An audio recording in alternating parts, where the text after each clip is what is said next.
The television, a staple for many Americans since its invention in 1927. Throughout the centuries, the once dial-controlled box has turned into a multimedia landscape for people to enjoy their free time. But there is an emerging idea that is combined with television to create something more massive: social media. Throughout time, social media has helped evolve television into what many know as social media interaction and the second screen. But before we get into how social media and television are related, we must ask ourselves, is there a true definition to social media? Michael Stefanone, who is a professor of communications at the University of Buffalo, says a true definition of social media can be a slippery slope.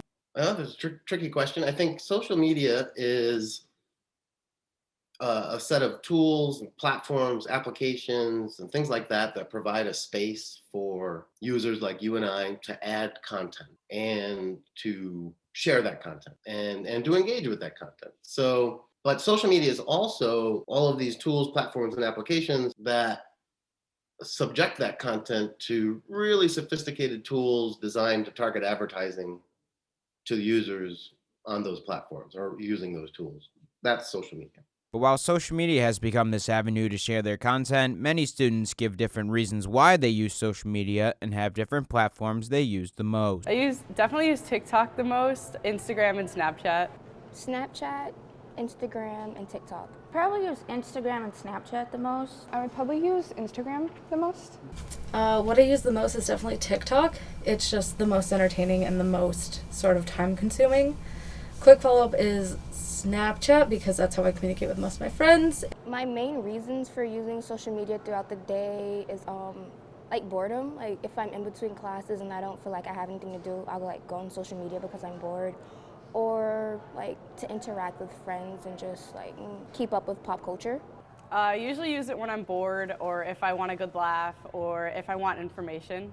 Just say it just satisfies my brain to look down my phone and flip through TikTok and laugh, and just instant gratification watching these videos or scrolling through my Instagram feed. In the present, television and social media have a very interconnected relationship. Whether it is shows, sports, or movies, social media networks are always talking about television content. However, to really understand how this relationship came to be, one has to look at what came before television. When radio was the television of its time, there were soap operas, there were mysteries, there were game shows, reality shows, everything we've got on news, everything we've got on television now had been done on radio before pictures were added.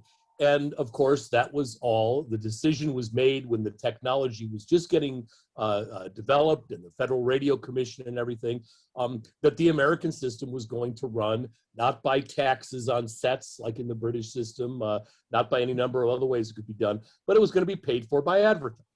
So in the very early days, you'd have radio shows broadcast from the roofs of hotels, and then they would advertise that hotel, and then people would pay a little bit here and there to get their message out. So by the time TV really comes into any kind of significant presence, which would be the late 1940s, it had been invented long before that, but not many people had one. By the time TV starts coming along in the 1940s, the system of generating money for broadcasting through advertising was already set. They had the whole sales system, the affiliate system, all the ways in which that worked was already completely well established. And ratings, of course, became the only way you could set that price. But while social media has become a 21st century phenomenon, many may not know the true history behind social media. Dr. Alexander Moe, who is a professor at SUNY Brockport, says there's been a gradual change from basic to complex. In the very beginning, social media attempted to kind of emulate the old Windows format, where you have boxes that have content and you can click on the box. So you can go, one decision leads to another. So MySpace and these things were quickly deemed as being clunky, had a lot of useless information there. But it's important to think about that social media, it comes from something, right? Where do they get the idea from? It's part of a grander discourse. Now you see these social media platforms of today are less clunky, they're more streamlined, because that again enables maybe more traffic. They use colors that you maybe children associate with cartoons or candy. I would argue that this PC operative system model that it kind of had, we have, cell phone is, people tend to forget that it's almost bigger than computers now. And so it's curtailed to that as well. This stage of social media definitely comes from somewhere else. Like, I'm not sure if you're aware, but Instagram started as a practical joke, because you can have 140 characters on Twitter. Instagram, the people coding Instagram, before they even knew it, how big it was going to be, they said, well, a picture is more than 1,000 words. But while these early social media platforms were seen as clunky, users just over 10 years ago were using social media for about 50 minutes per session, according to research done by Stefanone during his time at UB. But while it may seem like a lot, Stefanone suggests that a variety of platforms has caused the amount of individual sessions to increase dramatically. So 47 or 50 minutes per session. Looking back, I would say that's a large number if we think about how often we access social media per session, right? And this is important to clarify, because, we might spend, our time logging into social media, 10 or 12 or 15 times a day, right? For sessions. So I think they're actually shorter today. Back when the study was done, there was fewer platforms to choose from. So people were spending a lot more time on Facebook.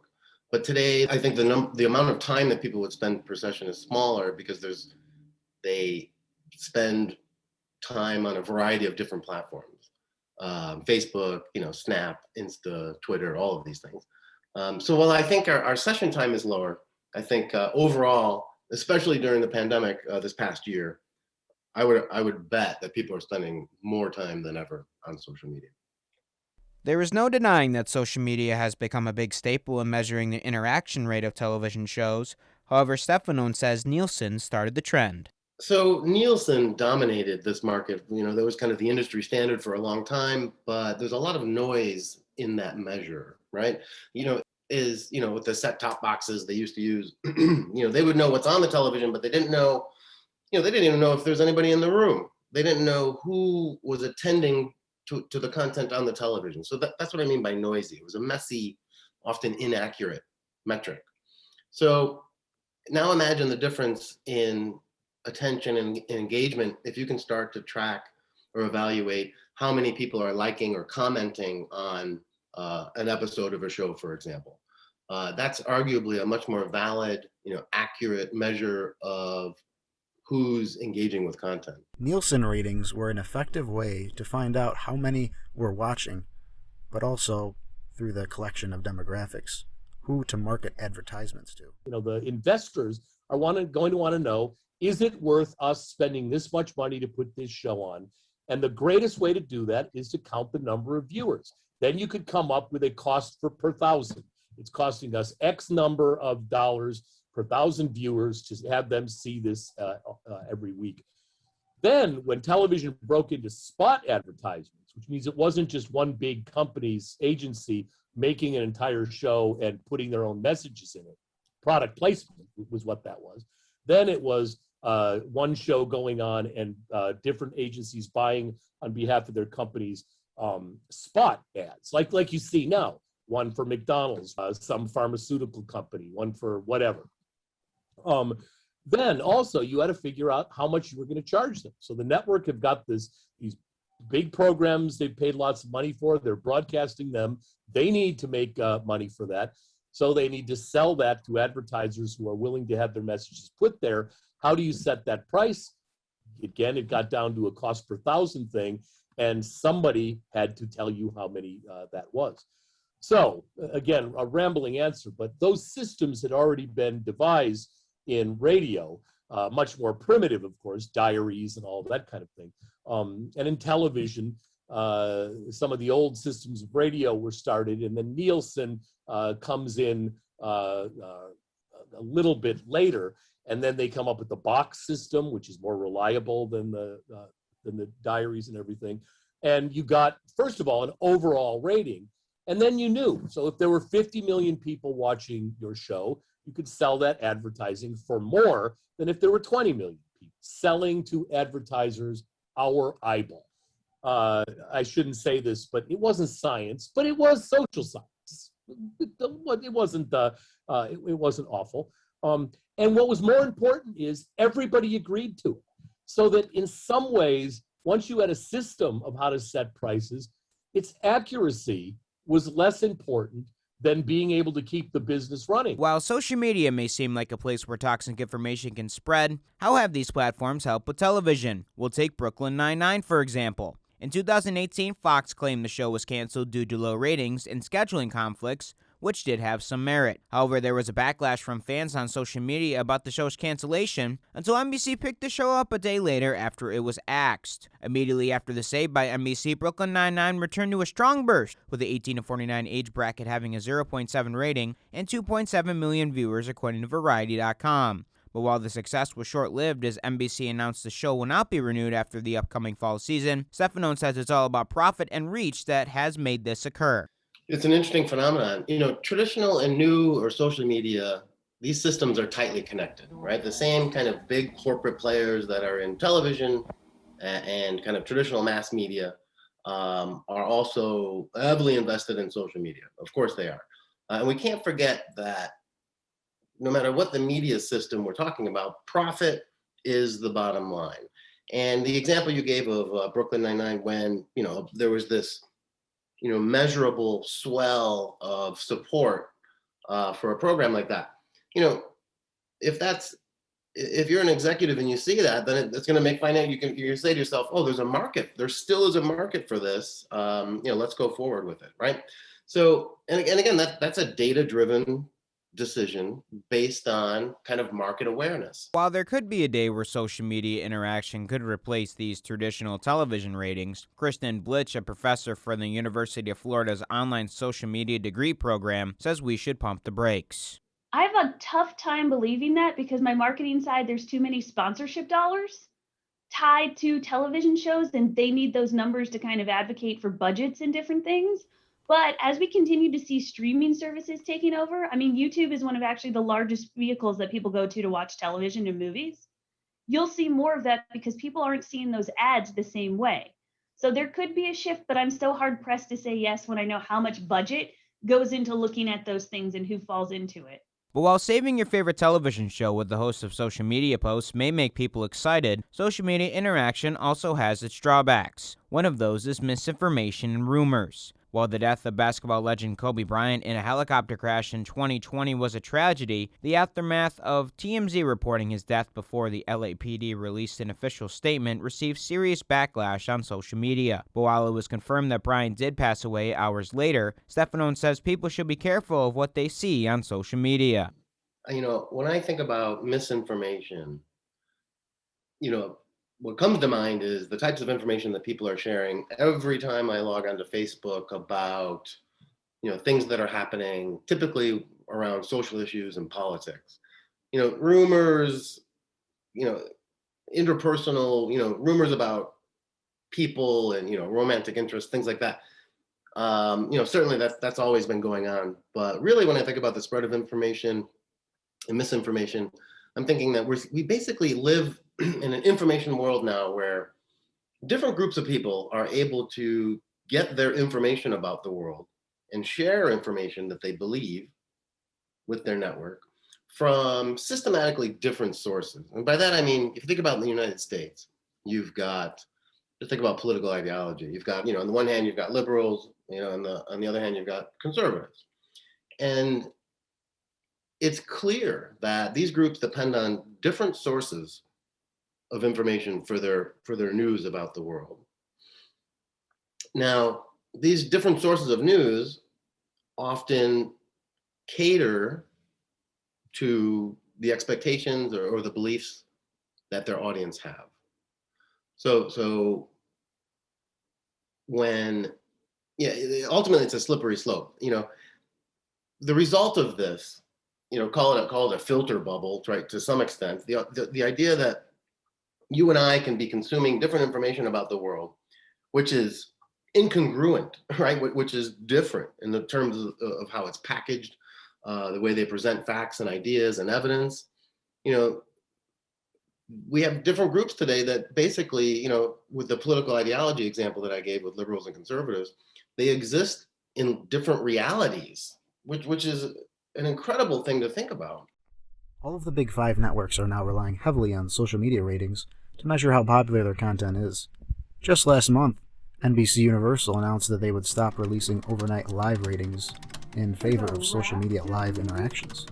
This may seem like a very relevant metric, but it can also be misleading. Let's say 500,000 people tweet about a show that you just debuted the night before. Well, that's pretty impressive, but what about the other 329.5 million people in the country?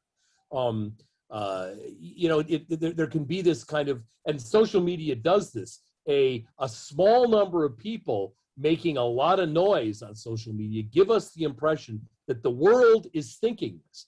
And that's not necessarily true. As these instances happen by the minute, it becomes harder to take down this misinformation. However, Alexander Moe's alma mater, Clemson University, is trying to stop the stigma of trolling. The college produced Spot the Troll, which gives users 8 Twitter accounts and an option to choose if they are real or trolling after their own investigation. But while the program may trick a few users, Moe says there needs to be a shift to more checking sources before users claim the information is true or false. So now I would say we should move on and be considering being information savvy. Where does it come from? What sources? Can you corroborate information elsewhere? Is there a date and a timestamp? And does the outlet have a journalist? And do they have a name? What happens if you click on the name of the journalist? Do you see everything else that they wrote? Do they tend to write things that seem like ranty or from one point of view? Well, then you might be in an opinion section, right? Things like that. So those things, you know, when you're 22, it's easy to overlook. So that's kind of why I'm here, to be able to, you know, have these conversations and any activities that go along with that. But while the landscape of social media has evolved since its early inception in the 1990s, many often wonder what is next for social media. Experts such as Blitch suggest corporate mergers and niche platforms will become the norm. So I think you're going to see a lot more of the platforms, again, what you were just talking about, kind of rivaling each other and trying to either make updates or changes or something else. But more than that, I think you could potentially see some platforms buying each other out and merging so that those features become theirs and they could try to compete with the largest juggernaut that may or may not be TikTok. More than that, I also think we're going to see the rise of more niche platforms. So like Reddit is just going to continue to grow. When you think about everything from a month and a half ago, like Reddit just entered some people's radar. So how do you continue to see these niche platforms actually have a day? Because TikTok started as Musical.ly, right? And then they got big. So when you think about it, I think that it's going to be a lot of competition where we're going to try to outdo each other or we're going to absorb someone else. And eventually it could look completely different, or we could be surprised and Facebook could still be here in 10 years. While experts suggest mergers, some students suggest other things. Twitter has got chops. Twitter's got some chops. There's nothing else that's competing with Twitter at all in terms of talking to a large amount of strangers in an easy format that everyone's on. That's like, there is nothing else on the market for that. So I think it's going to take it's going to take some huge new, extremely enticing app to take Twitter away. I think Twitter's going to be around for another 5-10 years at least. But all it takes is Vine died, right? Vine was so popular. Vine died in like a matter of 4 months. And so all it takes is something that does what Twitter does, but better. So I think that's you're going to see something that lets everyone communicate. It's going to entice you to go on there and stay on there and talk in a fun, captivating way.